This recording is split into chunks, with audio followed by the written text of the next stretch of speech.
Here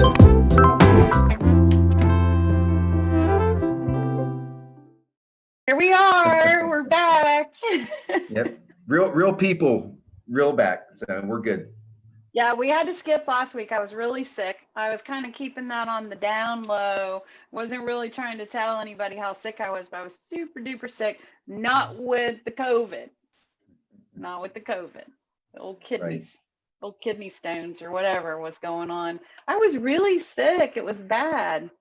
You But were, you you were, actually had me a little, I'm just kind of just day by day, right? yeah, I talked to you like 1, 2, 3, like 4 days in a row. I talked to you, which is highly unusual. I don't usually bother you at all, but it's so nice that you were there and you dealt with me very well because I was kind of whiny, I know. But I was sick. I was You super were. duper. I was. You I didn't feel was. good. Yeah, thank you for letting me off the hook last Wednesday because I totally would have done it and pretended like I wasn't sick and I was. But anyway, so here we are, we're back. And last week we were going to talk about kids and school. So we're not going to talk about that other super duper controversial subject, which is mask.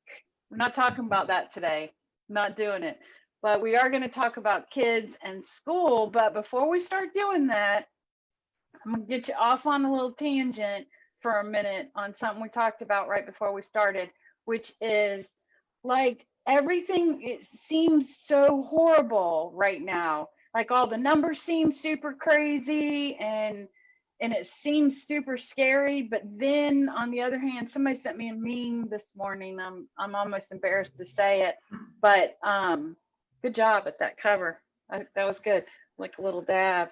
Um, somebody sent me a meme this morning that said something ridiculous like, oh, well, since they're sending the numbers to the White House now, instead of 90,000 cases, we have 11,000 cases, which I don't believe. But what's happening? I mean, is it really bad? Is it bad out there? So the virus is contagious, right? I mean, this is Yeah, nothing new. right. And what's new is the ability to test more people. And I know, we hear some of that on the news too.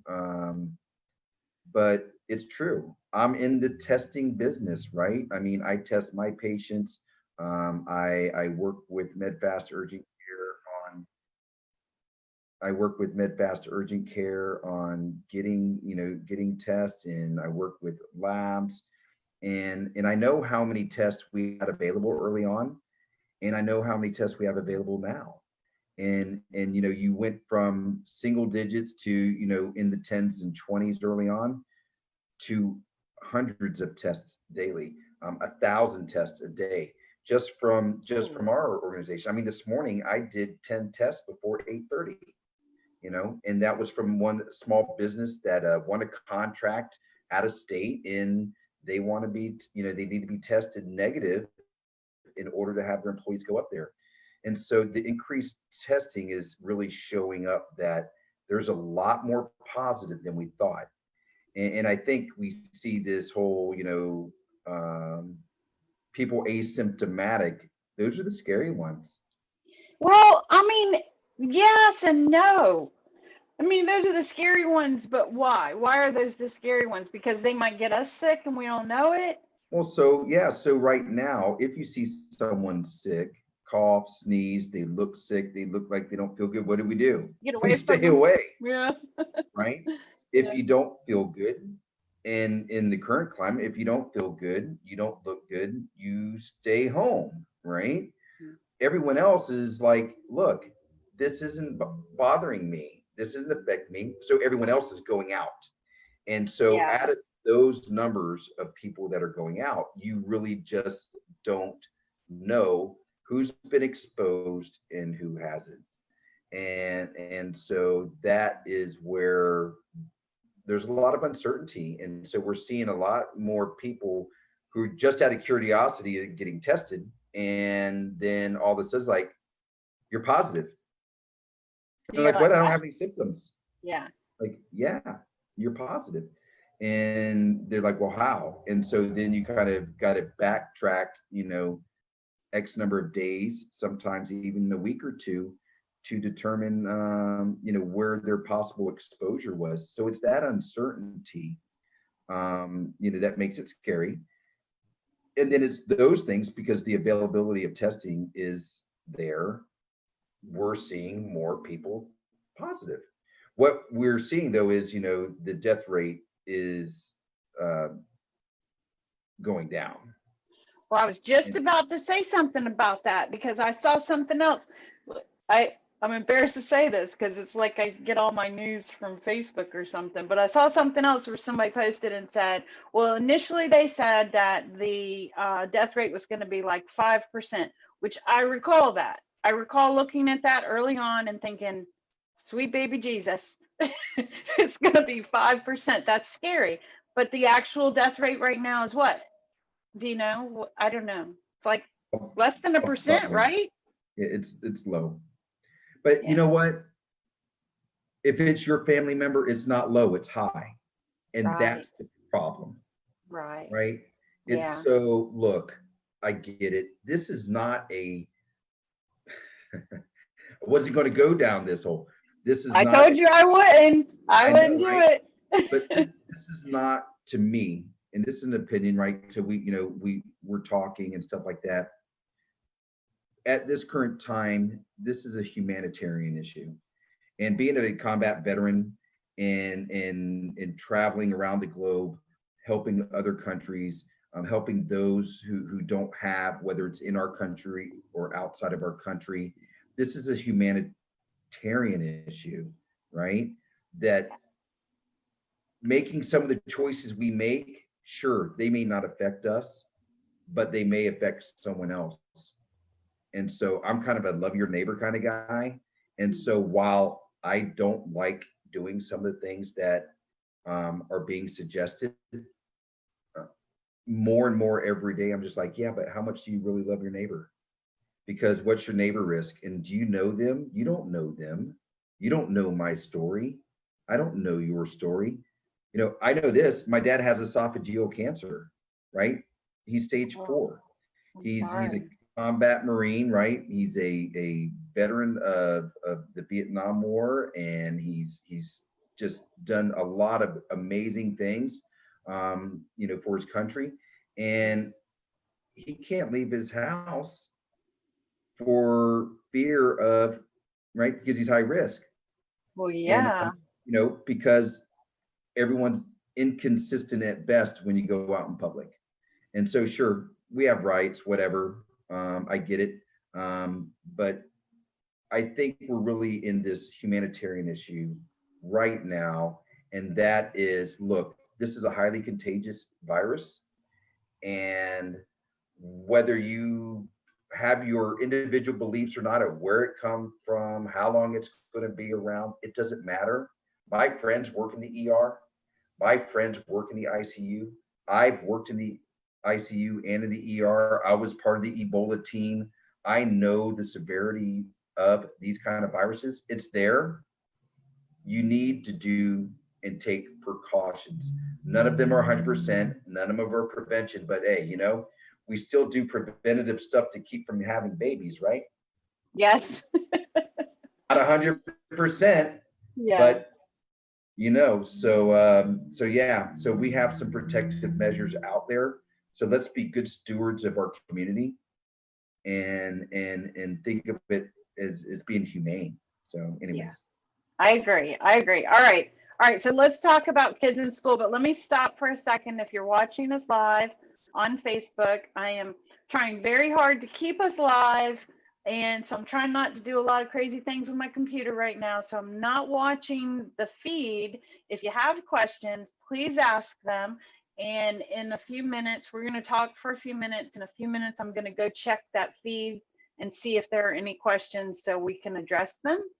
And I will try to get to everybody's comments. So if you're here, we appreciate you being here and hope that this is informative for you.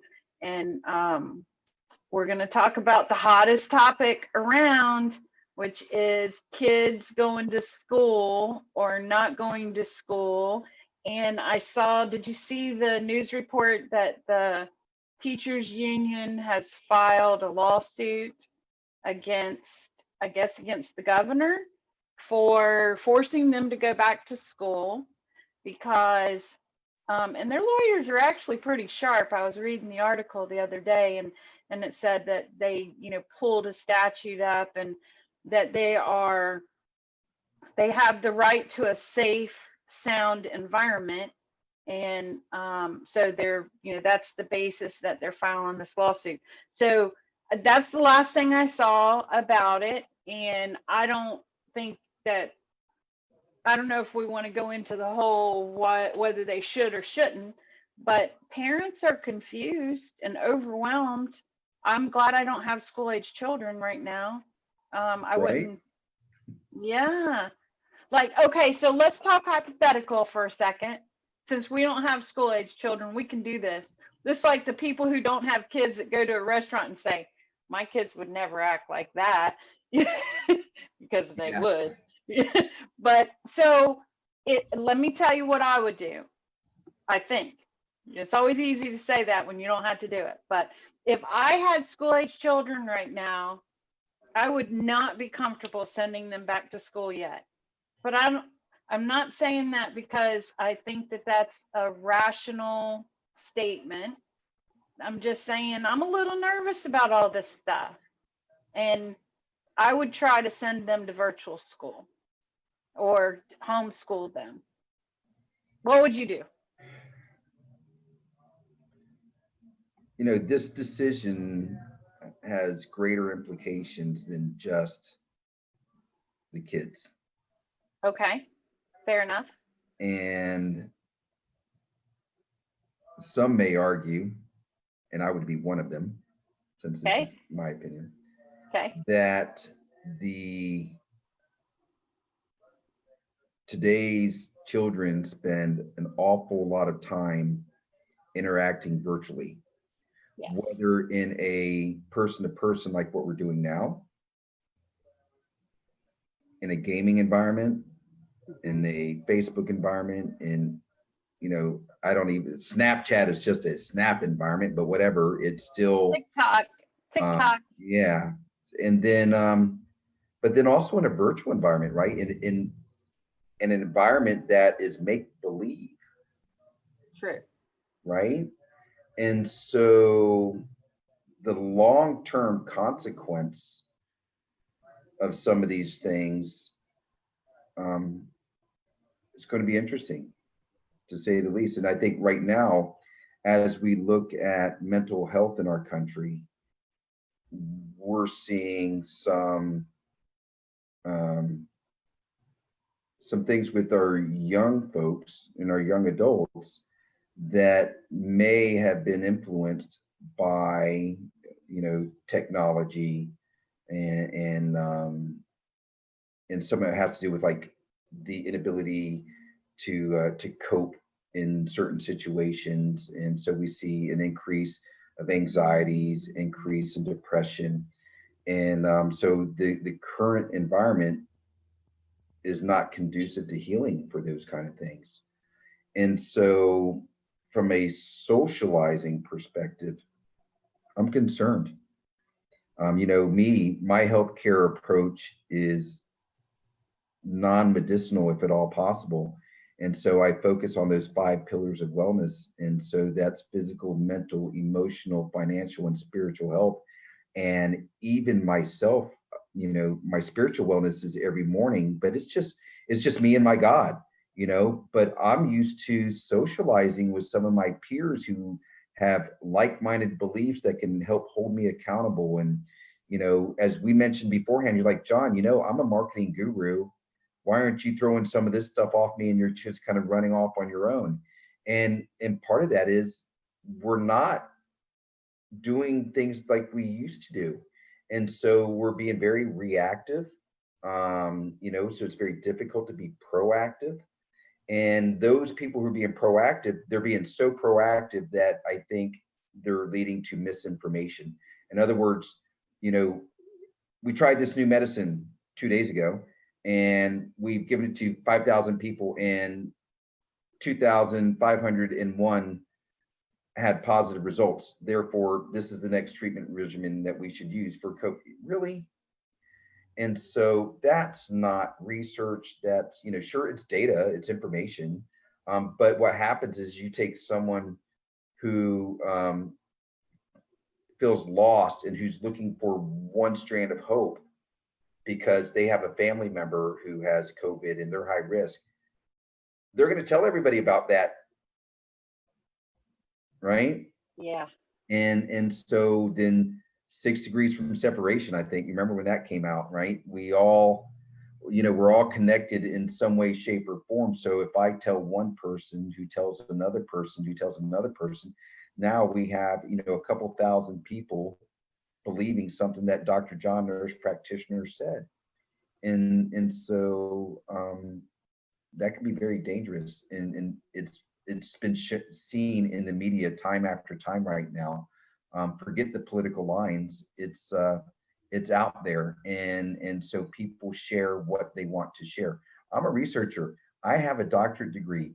I know how to read valid and reliable evidence-based research, and when I do, and then I share it with someone, it's so interesting to find out what they pull from that article and that research. They pull what benefits them.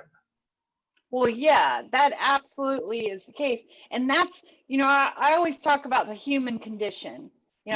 Whenever I talk about stuff like this, I say, well, I tend to be kind of forgiving and understanding of the human condition. And the reason that is because I want people to be forgiving and understanding when I display some, the darker side of the human condition. So there's that. But it is one of my mentors, somebody I think very highly of, Kelly Keisha is her name. She's amazing. Look her up. So she posted something recently that said that we need a villain and a hero, that we all need a villain and a hero. And it really struck me. It made me think it's the human condition. It's true. We do. We're designed, for whatever reason, we're pre-programmed and wired to look for a hero and a villain. And that's kind of what's happening right now. We're going off on a tangent a little bit, but this is super interesting. But looping back, so all of that information to say, hypothetically, you got school-age kids, are you sending them to school or not?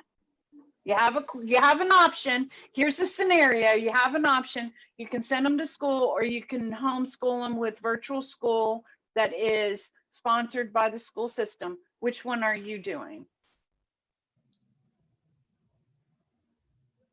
Based off what I've heard in some of the potential plans to let the kids back on campus, my kids are staying home. Interesting. I would not have called that. I would have called you sending them to school. Why? I believe in herd immunity. Okay. So I believe that we can actively participate in community events. But I think we need to be diligent in the process that we do that. And so I think it would require increased money from the powers to be, whether it's local community, local government, state government, whatever, to have the argument to say, look, every kid touches each other, touches their desk, touches everything when they're in school. There's no way. And we already know it's a fact that the COVID virus, but you know what? So was influenza, and so were all the other bugs that are normally around there. But you know what? We're not combating that right now. Reality is we're combating COVID-19, and your child may fully be able to tolerate that, build immunity, fight it, do what it's do, but they have to go home. Yeah. And they're going to go home, and you're going to love on them because you're a good parent, and you're going to hug them and kiss them saying, how'd you do in school today? You're going to communicate with your child, right? And then you're going to get a phone call from your mom or your dad or your older friend and say, hey, look, can you come over and bring me something? I don't want to go out because I'm high risk. And then you're going to go over there and doing everything that you think you did right, wash your hands, blah, blah, blah. And all of a sudden you find out 3 days later that your 72-year-old parent or friend was exposed and contracted SARS-CoV-2 or COVID-19. And they're like, well, how the hell did that happen? They've been home. They've been isolation the whole entire time. I took them their dinner. Yeah. And then it dawns on you, I don't want to be that guy. Yeah. I don't want to be that person. And so when I look at that, even though the risk may be low for them, that school age, the risk increase as we go up, and there's things that we can't control. And so I don't know if it's 25%, 50% of a classroom that would make me feel comfortable, or an every other day thing. Look, I coach rugby. I've been coaching rugby. Just 3 days ago, I posted, you saw it, I posted me and the kids. Now we're playing sevens rugby, which is what they do in the Olympics. It's 7 people on a full size field, bigger than a football field, 7 against 7. So that's a lot of space, basically 70 meters wide. So I had one kid every 6 to 10 meters spread out, passing the ball back and forth. I took their temperature before practice. I asked them COVID screening. I mean, I did all the things as a medical professional to do. And we're doing this because the AAU Olympics are coming here to Brevard County. And this is the AAU Junior Olympics. And so this is the first time in history that we had the opportunity to get rugby, youth rugby, involved. This is great for the sport. And, we had to make a decision based off the type of sport it is. You know what? Is the risk reward there? What's the risk benefit? And so, unfortunately, this weekend we decided that we're going to back off. We're going to take a step away and hope that we get invited for a new opportunity next year, because it's supposed to be in Houston. But even though I've been coaching and I feel very comfortable in that environment, we're talking 7 kids on, or there's total of 14 kids in that big space. And we still had to make the medical decision, say, you know what, there's still risk. Yeah. And that risk, if it's your child or your loved one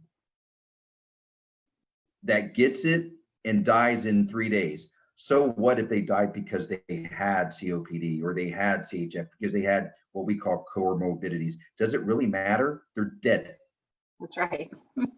That's right. And most people over a certain age have some comorbidity or whatever it's called. But yeah, Chronic illness, right? Yeah, They have chronic illness. the older you get, the more likely you have that, sort of thing. When you're not a spring chicken, we are spring chickens. That's right. Just to be clear. That's right.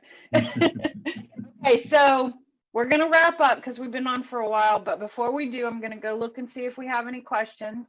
And I also want to put a disclaimer here and say that the conversation that we just had and we discussed what we would do hypothetically was not intended to be advice to anyone about what they should do, but just gives people something to think about, when they're making their decision.